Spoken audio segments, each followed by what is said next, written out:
માંગરોળ મામલતદાર કચેરીએ ફરિયાદ સંકલન સમિતિની મીટિંગ રાખવામાં આવી હતી, જેમાં અધિકારીઓ સમય કરતા મોડા પડવાથી આ મીટિંગનો બહિષ્કાર કરવામાં આવ્યો હતો. કેશોદ અને માંગરોળના ધારાસભ્ય દ્વારા મીટિંગનો બહિષ્કાર કરાયો હતો. ડેપ્યુટી કલેક્ટરની અધ્યક્ષતામાં આ સંકલન સમિતિની મીટિંગ યોજાવાની હતી, પરંતુ ખુદ મીટિંગના અધ્યક્ષ જ મોડા થતા બંને ધારાસભ્યો સહિત હાજર પદાધિકારીઓને મીટિંગનો બહિષ્કાર કર્યો હતો.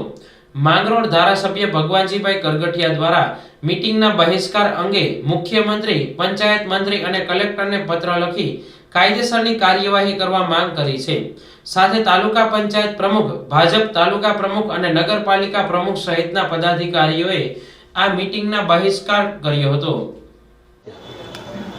આજે મામલતદાર કચેરીએ પ્રાંત અધિકારી વંદનાબેન મીનાની આગેવાનીમાં ફરિયાદ સંકલનની મિટિંગ, પુરવઠાની મિટિંગ, એટીવીટીની મિટિંગ અને તમામ પ્રકારની મિટિંગો દર પહેલા શનિવારે રાખવામાં આવે છે.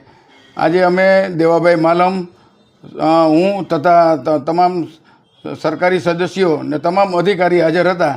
અમે 2:45 ત્યાં પહોંચી ગયા હતા, પરંતુ મામલતદારશ્રી અને ડેપ્યુટી કલેક્ટર 3:45 સુધી, પોણી કલાક સુધી ન આવ્યા. એટલે અમારે બીજી અન્ય જગ્યાએ દેવાભાઈને પણ મિટિંગ હતી, મારે બીજી જગ્યાએ કાર્યક્રમ હતો. એટલે અમે લેખિતમાં ત્યાં લખીને આપી દીધું કે આ મિટિંગનો અમે બહિષ્કાર કરીએ છીએ. એનું કારણ એ છે કે ડેપ્યુટી કલેક્ટરને, મામલતદારને વિકાસના કામોમાં કંઈ રસ નથી, લોકોના પ્રશ્ન ઉકેલવામાં કંઈ રસ નથી, અન્ય જગ્યાએ ખોટી રીતે લોકોને હેરાન કરવામાં રસ છે. એટલે અમે બહિષ્કાર આજે મિટિંગનો કર્યો છે.